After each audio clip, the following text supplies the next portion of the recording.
Here, the only way to move on from all the big Bethesda news is to check in on one of the absolute biggest games coming in 2018. How about that introduction? Call of Duty Black Ops 4, and I'm here with Lord Vonderharr and Dan Bunting from Treyarch to talk about your game. So you guys had a big event a couple weeks ago, revealed a lot about Black Ops 4, but the good news is fans here at E3, they're going to get to go hands-on, right? That's right. Hands-on on the show floor. We're going to have mini stations, going to get players in. We have a new map that we're showing on the show floor. Oh, cool. And so hopefully the fans who've been following along so far will get to actually get their hands on it for the first time. What can you tell us about the new map? Man, where to start? You know, you want to talk about the setup of that thing or how gorgeous it is right it's now? called Frequency. Okay. It's a map that's it's really designed for that fast, frenetic gameplay that's really tight, that kind of like really fast-paced action that people know and love.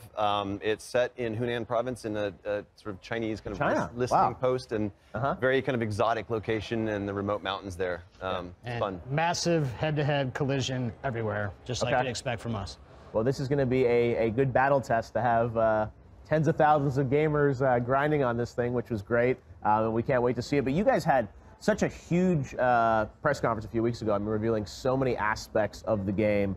Zombies, I know I'm doing a panel later this week talking about zombies. You've got all those campaigns. Of course, you know, lots of interesting stuff with the specialists and the solo missions. And I wanted to ask a bit more about that, because coming out of the briefing, I think a lot of people were asking me, what can you tell us about those sort of, you know, missions for the specialists? So what more can you tell us about what that experience is going to be like for sort of some of the story around the specialists? Yeah, so it's designed around our the fiction, which is grounded in our multiplayer universe this time around, and that's set in the years between Black Ops 2 and Black Ops 3. So it gives a little bit of a setup for who the specialists are, why they're here, who they're fighting for, how they're connected to one another. And it gives players a chance to really kind of master each specialist for their abilities and their unique powers and their capabilities. So little mini missions almost. Yeah, little missions that just help you kind of get to know the specialist better and master the gameplay. Take them into MP. Now, Vaughn, you go dark for a while. People don't know what you're working on. The Twitter's blacked out. Now we know why. I have to do it. Exactly. I have to do it because all the rumors that spread around, and I'm like, just too much temptation to spill the beans on this thing. Well, any of it really, right? So where are you focusing your time? Yeah, so I set up and spent the first major part of the project sort of getting the studio design department set, and then spent a lot of time on multiplayer until we established that kind of core, and now I'm almost exclusively Blackout. You know, but there's always things to do. Always things to do. It's all part of the team. It's not, it's a team effort. It's not just one thing. So, and Blackout, I know you haven't shared a lot beyond the reveal. I don't think you're not showing any more Blackout here at E3, right? I have a worldwide exclusive for you. Okay. No, I don't. All right. Let's say drop it right here, live gameplay. I've been waiting to drop that line all day. But so you're not sharing any more about Blackout really at E3, right? No, I mean we're not specifically about Blackout. Okay, cool. You know, but we are talking about sort of the impact Blackout's had on the game in terms of the weapon system in particular. But still, but we're not seeing it. Any player count? Not talking about yet. Not showing any of the details yet because we really want. Like today, you saved the best for last. Yeah, it is the biggest, most ambitious thing that we've ever undertaken at Treyarch, and it's you know. We're a studio that really builds a lot of our game around social connections and social gameplay experiences, and that's just like we're going all in on that this game, and that's this is something that's very, very big, very ambitious, and it's bigger than anything we've ever done. And there is some little thing that that changes kind of how we design weapons in this game, which I don't know if you want to talk about. Yeah, I mean, if we're ready to talk about that, so you know, there is this, you know, when you have a world that large, and fans, you're really funny trying to sort out exactly how large it is. You're almost correct, by the way. I'm not going to tell you which guy's almost correct. When you have a world, you have longer range engagements. I mean, you guys, everybody knows Call of Duty for that kind of shorter, kind of paced engagement. So we had to really take a look at the weapon system to support longer range engagements. So thanks to Trevor Walker and many hardworking folks at the studio, we have actually completely changed sort of the ballistics system that the game uses. So.